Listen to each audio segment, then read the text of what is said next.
Le roi était fasciné par le goût délicieux du poisson frais.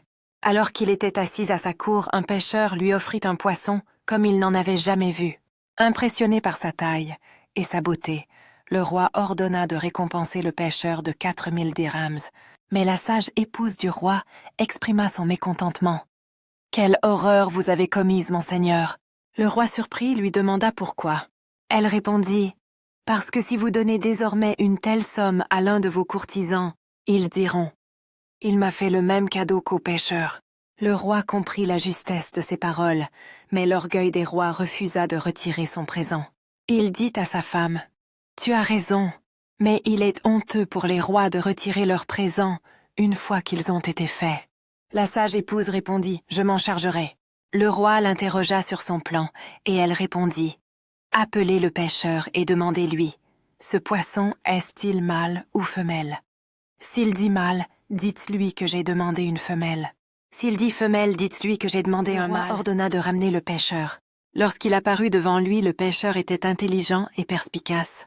Le roi lui demanda « Ce poisson est-il mâle ou femelle ?» Le pêcheur répondit avec vivacité « C'est un hermaphrodite, ni mâle ni femelle. » Le roi rit de sa réponse astucieuse et commanda 4000 dirhams supplémentaires. Le pêcheur alla trouver le trésorier, en rassembla 8000 dirhams, les mit dans un sac qu'il portait sur son épaule et s'apprêtait à partir. À ce moment, un dirham tomba du sac. Le pêcheur s'arrêta, déposa le lourd sac de son épaule et se pencha pour le ramasser. Le roi et sa femme regardèrent la scène. L'épouse du roi se moqua de lui. Astu, vu l'avarice et la bassesse de cet homme. Il a laissé tomber un seul dirham, alors il a jeté 8000 dirhams de son épaule et s'est penché pour le ramasser. N'aurait-il pas été plus facile pour lui de le laisser à un serviteur du roi? Le roi, furieux des agissements du pêcheur, crut les paroles de sa femme. Le roi ordonna au pêcheur de reculer et dit avec colère « N'es-tu pas un être humain? Tu as mis cet argent autour de ton cou pour un dirham, et tu regrettes de l'avoir laissé là. » Le pêcheur répondit avec éloquence « Que Dieu te garde en vie, ô roi. Je n'ai pas ramassé ce dirham pour sa valeur matérielle. Je l'ai ramassé par terre parce qu'il portait d'un côté ta noble image et de l'autre ton grand nom. Je craignais que quelqu'un d'autre ne vienne sans le savoir et ne le foule aux pieds, ce qui serait un manque de respect envers le nom du roi, et que je sois tenu responsable de cette négligence. » Le roi, stupéfait par son intelligence et sa justesse de raisonnement, approuva sa déclaration. Il commanda 4000 dirhams supplémentaires pour lui.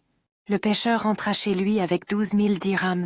Le roi ordonna à un crieur de proclamer dans tout le royaume « Nul ne doit écouter l'avis des femmes. Quiconque écoute leur avis et les consulte perdra 3 fois ses dirhams. » Ne sous-estimez pas les apparences.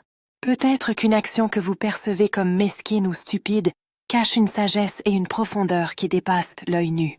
Une pensée superficielle peut conduire à des erreurs de jugement et à des pertes considérables.